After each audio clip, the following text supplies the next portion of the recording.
Selamat sore. Saya dan Alvia di sini akan menjelaskan tentang sensor data materi di mata kuliah probabilitas dan statistik. Pertama, sensor data. Data yang disensor memiliki nilai yang tidak diketahui di luar batas di salah satu ujung garis bilangan atau keduanya. Itu bisa ada dengan desain. Ketika data diamati dan dilaporkan di batas, peneliti telah membuat keputusan untuk membatasi rentang skala. Contoh batas sensor yang lebih rendah adalah pencatatan polutan di air. Peneliti mungkin tidak peduli tentang atau instrumen mungkin tidak dapat mendeteksi tingkat polutan jika berada di bawah ambang batas tertentu, misalnya 0,005 bagian per juta. Dalam kasus ini, semua tingkat polutan di bawah 0,005 ppm dilaporkan sebagai lebih kecil daripada 0,005 ppm. Sensor atas dapat ditempatkan pada suhu dalam eksperimen sains. Begitu suhu naik di atas X derajat, ilmuwan tidak peduli. Jadi jika dia mengukurnya sebagai lebih besar daripada X, data juga dapat disensor di kedua ujungnya. Pendapatan dapat dilaporkan sebagai lebih kecil dari 20.000 US dollar jika sebenarnya di bawah 20.000 US dollar dan dilaporkan sebagai lebih besar daripada 200.000 US dollar jika di atas tingkat itu. Ada data potensial yang disensor yang tidak dibuat dengan desain. Nilai ujian atau tes masuk perguruan tinggi adalah contoh data yang disensor tidak dibuat dengan desain, tetapi oleh batasan sebenarnya. Seorang siswa tidak dapat memperoleh nilai di atas 100% benar, tidak peduli seberapa baik mereka mengetahui topik tersebut daripada siswa lain. Ini dibatasi oleh hasil aktual.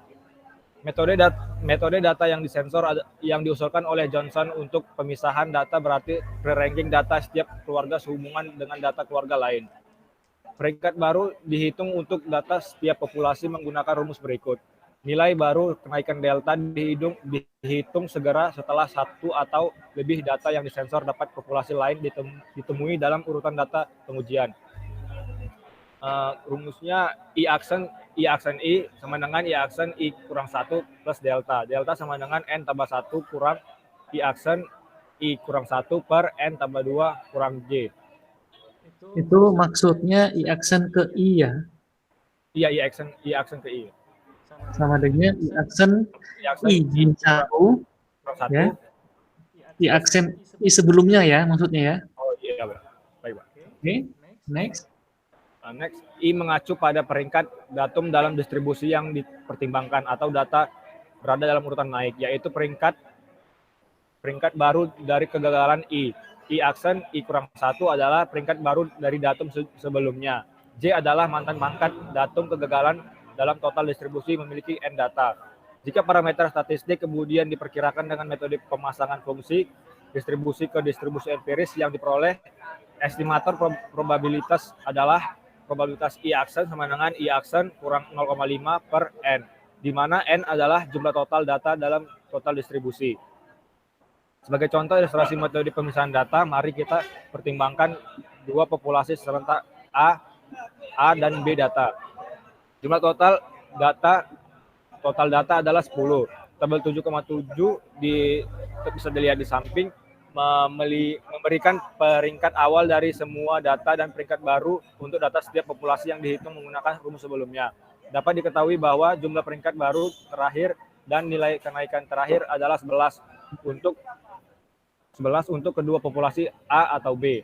Ini tunjukkan sebagai berikut. I menjadi peringkat datum peringkat populasi. Untuk I1, J sama dengan N1, I aksen I1 sama dengan I aksen I delta sama dengan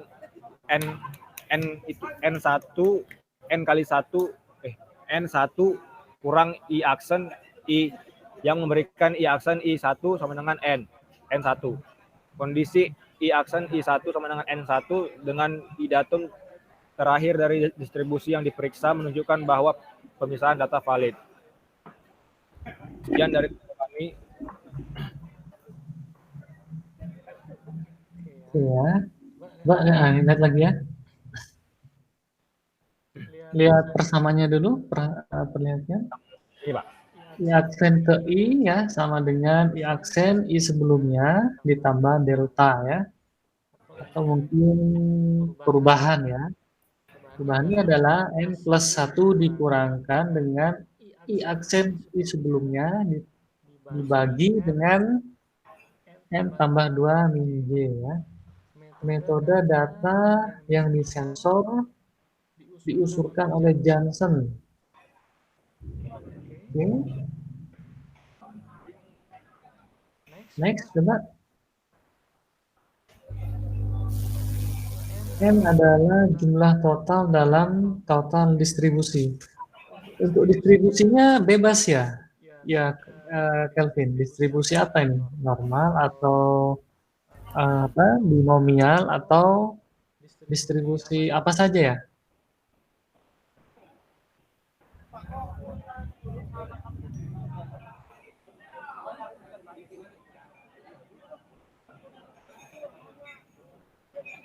Kelvin, dengar suara saya nggak?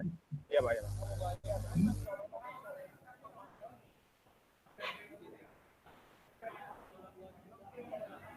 Kalau Itu kan estimator probabilitas ada ya. P ya, I aksen sama dengan I aksen dikurang dengan 0,5 ya. Per N ya.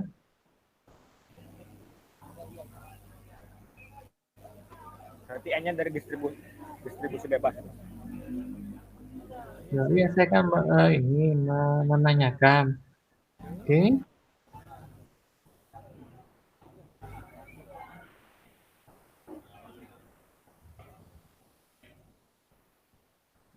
Coba next lagi ke contoh soal.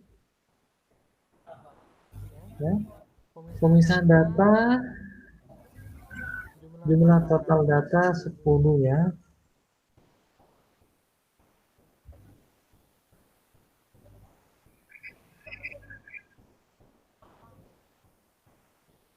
Oke, coba dari yang pertama dulu, coba dari yang pertama, slide pertama.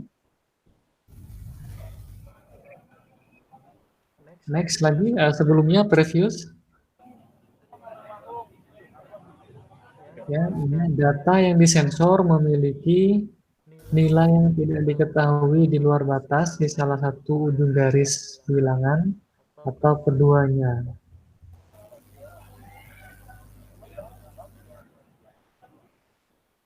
Untuk pembatasan rentang skala ya. Contoh batas sensor ya, yang lebih rendah adalah pencatatan polutan di air.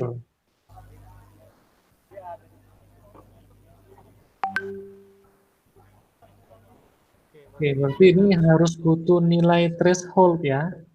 Nilai threshold itu misalkan nilai minimal yang masih masuk menjadi kriteria ya.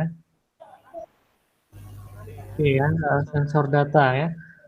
Ini harusnya juga disampaikan tentang threshold juga ya pengantarnya, sehingga ketika membaca poin yang kedua tuh ya, contoh batas sensor yang lebih rendah adalah pencatatan polutan air ya. Peneliti mungkin tidak peduli tentang tingkat polutan jika berada di bawah ambang batas ya. Jadi ada nilai threshold-nya di situ ya. Nah, threshold itu apa? Harusnya juga disampaikan ya. Tapi nggak apa ya. Oke, mungkin begitu dulu ya. Bisa diakhiri. Ini ada yang masih belum ya, belum disampaikan tentang threshold-nya. Sip. Sekian dari kelompok kami. Mohon maaf jika ada kekurangan. Sekian, terima kasih.